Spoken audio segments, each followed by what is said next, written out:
Bem-vindo ao vídeo de introdução à série de Fourier. Eu provoco vocês logo de cara com essa receita de bolo de chocolate, poderia ser qualquer outra receita, porque quero levar vocês a entender quais são os elementos que fazem parte de uma receita. Basicamente temos 3 elementos e vamos utilizar essa receita de bolo de chocolate como exemplo.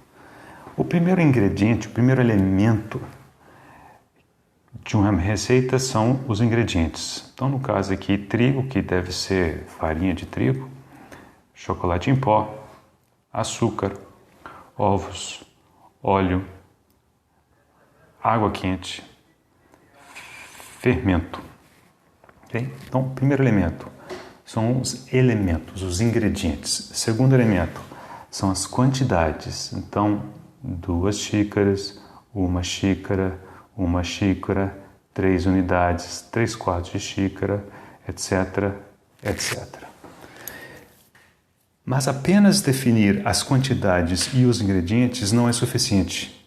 Precisamos também do modo de preparo, que em particular a gente pode imaginar como sendo a sequência de tarefas a serem realizadas e a sequência em que esses ingredientes serão compostos para, no fim das contas, termos o bolo. Muito bem. Qual é a questão? A questão é, será que podemos imaginar algo semelhante, análogo a uma receita para um sinal? Será que eu posso pensar nesse sinal em termos de, primeiro, ingredientes, segundo, quantidades, terceiro, forma de colocação, sequência, localização dessas componentes? A resposta, ela é afirmativa. E quem sugeriu isso, talvez não exatamente dessa maneira, mas em última análise sim, foi o Fourier. E, como veremos, é isso que está por detrás do conceito da série de Fourier. Apenas a título de datas históricas, Fourier começou a trabalhar com esse problema no contexto de transmissão de calor e em 1807 ele escreveu um trabalho preliminar em que ele colocava algumas das suas ideias. Nesse trabalho algumas coisas precisavam ser melhor definidas, não foi lá muito bem aceito e ele teve que trabalhar 5 anos a mais. Em 1812, ele apresentou uma versão revisada, que, diga de passagem, com ela ele ganhou um prêmio, mas ainda não estava no ponto definitivo. A versão final mesmo apareceu 10 anos depois ainda, em 1822, que é a teoria analítica do calor e é considerado um dos trabalhos mais impactantes da matemática escritos até hoje. Muito bem, então veremos em poucas linhas quais são os elementos principais da série de Fourier, conforme introduzido por Jean-Baptiste Fourier. Muito bem. No restante deste vídeo, trabalharemos exclusivamente com sinais cossenoidais, mas só por uma questão de simplicidade. No futuro, trataremos do mesmo problema pensando em termos de exponenciais complexas, né, que, utilizando esta expressão devida a Euler, sabemos que essas coisas todas estão relacionadas de forma muito próxima. Então, uma exponencial complexa, um fasor, nada mais é do que a combinação de 2 oscilações de mesma frequência, uma ao longo do eixo real, que é o cosseno, outra ao longo do eixo imaginário, que é o seno.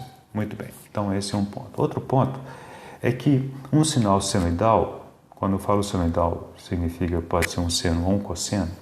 Um sinal senoidal ele tem 3 elementos importantes e eles estão indicados aqui explicitamente. O módulo ou amplitude, a frequência e a fase. Então, a partir de agora, nós trabalharemos com esses 3 elementos de forma sistemática. Então, vamos pensar nesses termos: módulo, frequência e fase. Módulo, frequência e fase. Com respeito à frequência, nós faremos uma pequena restrição por enquanto. Depois nós vamos relaxar essa restrição. E a restrição é que essa frequência, ela não pode ser qualquer frequência até segunda ordem. Ela terá que ser um múltiplo inteiro. Então, n é um número inteiro. No caso aqui, vou colocar natural, porque no contexto de cosseno ou de seno, a tendência a utilizarmos frequências positivas. É um múltiplo inteiro de uma frequência fundamental. Então, o ômega zero chamamos de frequência fundamental. Okay. Ao tomarmos frequências desta maneira, ou seja, múltiplas de uma frequência fundamental, automaticamente definimos uma família de frequências e uma família de frequências harmônicas.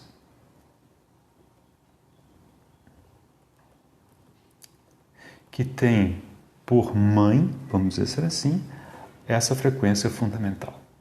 Isso confere ao nosso problema algumas características extremamente interessantes.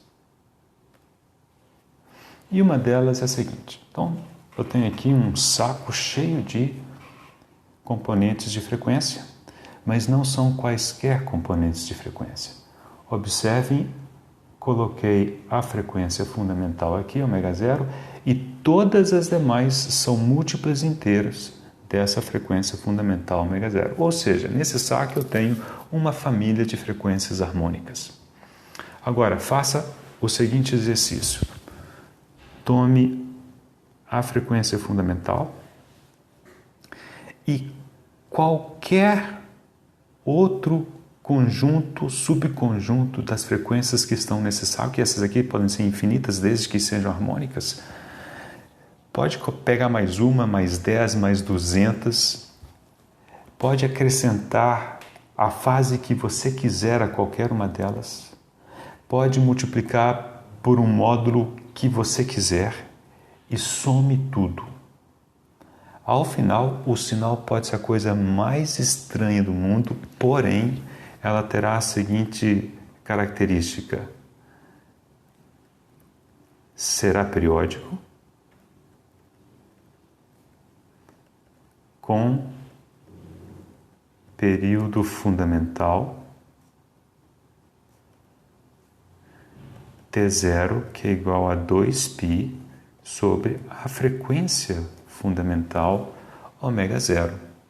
Em outras palavras, esse somatório de componentes harmônicas resultam em um sinal periódico cuja frequência fundamental é ômega zero por construção. E aqui tenho um exemplo simples em que existe a fundamental e algumas harmônicas, some isso daqui e aqui tem um resultado, tem um formato diferente porque cada um desses sinais tem a sua contribuição, mas observe que o período fundamental T0 é precisamente o mesmo período fundamental T0 da componente fundamental. Muito bem, vamos encerrar com esse aqui é uma simulação numérica e para os dois casos indicados aqui eu escolhi a mesma frequência fundamental, que é 1 radiano por segundo, portanto o período fundamental de ambos é igual, 2π sobre ômega zero, que é 2π, e nos dois casos os sinais foram obtidos somando 3 componentes, a fundamental, segunda harmônica, terceira harmônica, fundamental, segunda harmônica, terceira harmônica. Agora preste atenção, com os mesmos módulos, 1, 2, 3, 1, 2 e 3, mas com fases diferentes. Aqui fase 0, fase 0, fase 0, aqui fase 3, fase 2, fase 1. Então, vemos que o resultado são sinais diferentes. Apesar dos ingredientes serem os mesmos, então esses componentes harmônicos, agora lembrando do bolo de chocolate, são os ingredientes, Os módulos são as quantidades e as fases são as sequências, as posições relativas em que esses componentes são agregados para formar o sinal. Então, observe que aqui mantivemos exatamente os mesmos componentes, com as mesmas quantidades, pense em termos de amplitudes, mas com fases um pouco diferentes, e o resultado é um sinal diferente. Portanto, daqui em diante, quando pensarmos em um sinal, nós deveremos imaginá-lo em termos de frequências, amplitudes e fases, cada uma delas com a sua respectiva importância. Muito bem. O código que escrevi para fazer essa simulação permite que vocês escolham qualquer frequência fundamental, qualquer número de harmônicas, vocês escolhem as amplitudes, vocês escolhem as fases. Então dá para brincar bastante, para testar uma série de coisas, e esse código está disponível na plataforma ResearchGate para vocês baixarem e explorarem à vontade. Faça isso antes de assistir outros vídeos no assunto da série de transformada de Fourier no futuro.